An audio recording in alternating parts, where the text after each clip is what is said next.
আজকে আমাদের মধ্যে পেয়ে গেছি সুদেশ নদীকে। বই লঞ্চে আমরা এসেছি এখানে। গিরিশ আগরওয়ালের there is always an door বইটি আজকে এখানে আনুষ্ঠানিকভাবে আজকে রিলিজ হলো। তো অনুষ্ঠানে এসে আপনার কেমন লাগছে? দেখুন, আমি ওকে চিনতাম না, গিরিশ আগরওয়ালজিকে, আরেকজনের সূত্রে জানতে পেরেছি।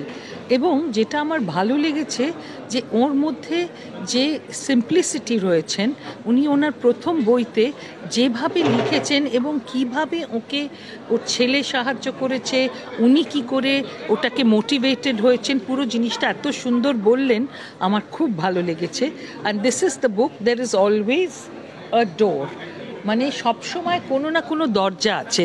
এই কথাটা আমাদের সর্বত্র মনে রাখা দরকার যে একটা দরজা বন্ধ হলে আরেকটা দরজা খোলে, সেই দরজাটাই খুঁজতে হবে আমাদের। এবং উনি যেটা আমাদের বললেন যে 3টে ডট দিয়েছেন, এটা আমরা সিনেমায় সাবটাইটেল করতে গেলে একটা কথা পুরো সম্পূর্ণ হয়নি, 3টে ডট দিই যাতে পরেরটায় আমরা জানি যে ওই কথার সূত্র ধরেই এগোচ্ছে। তো এই 3টে ডটও হচ্ছে জীবনের, উনি যেটা বললেন যে এই যে অনেকগুলো দরজা, অনেকগুলো দিক, সেরকম এটা ফুল স্টপ না, এটা বহমান। আচ্ছা, আপনি যেমন সিনেমার সাথে আর বিভিন্ন এন্টারটেনমেন্টের সাথে জড়িত, তো আপনাকে পরবর্তী কোনো ফিল্মে কিংবা বইয়ের সাথে আমরা দেখতে পাবো, আশা করা যায়? আমি একটা ছবি, আমি অ্যাকচুয়ালি ফিল্ম মেকার এখন বেশি, অ্যাক্টিং কম করছি। এবং আমার একটা ছবি আপিস বলে, সেটা জাস্ট শুটিং শেষ হয়ে এডিট শেষ হয়েছে, এবার ডাবিং করব।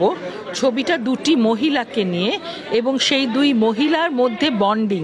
একজন হচ্ছে আপওয়ার্ডলি মোবাইল আধুনিক আজকের দিনের মেয়ে, চাকরি করে একটা কর্পোরেট সেক্টরে, আর অন্যটি হচ্ছে তার বাড়িতে যিনি কেয়ার গিভার, যে তার সন্তান লালন পালন করে। এদের মধ্যে এবং এই বন্ডিংটা কত ইম্পর্ট্যান্ট, এবং আজকের দিনে বিশেষ করে সেটা নিয়েই এই ছবিটা। সেখানে আমি একটা ছোট্ট পাঠ করেছি, নিজের ছবি, তাই একদিনের ছোট 2 সিনের পাঠ অনেক সময় অভিনেত্রীরা করতে চান না, তো আমি সেটা করেছি।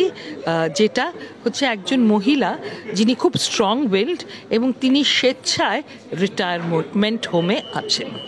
চরিত্রে আপনার নাম কি? চরিত্রের নামটা ইজ নট ইম্পর্ট্যান্ট, আমার নাম যে কোনো কিছু হতে পারে।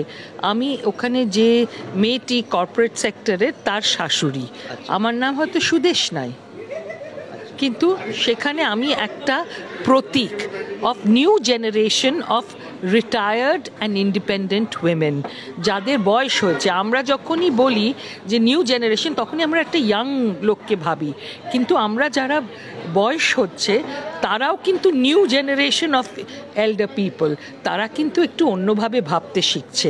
সেই অন্য ভাবটাও কিন্তু মনে রাখতে হবে। সবসময় 20 বছরের একটা ছেলে বা মেয়ে নয়, একটা 60 লোকও অন্যভাবে ভাবতে পারে। They can be a new 60। বইটি কবে রিলিজ করছে আশা করা যায়? রিলিজ এখন বলতে পারবো না, কাজটা হয়ে যাক, তারপর আমরা রিলিজের কথা ভাববো। আমাদের দর্শকের জন্য আপনার তরফ থেকে কিছু বার্তা দিতে চান, সিনেমার তরফ থেকে? আমি যেটা বলছি যে বাংলা ছবি দেখবেন, বা যে কোনো ছবি, ভালো ছবি দেখবেন, এবং সেটা যদি প্রশংসা করতে না পারেন, অন্তত কনস্ট্রাকটিভ ক্রিটিসিজম করবেন।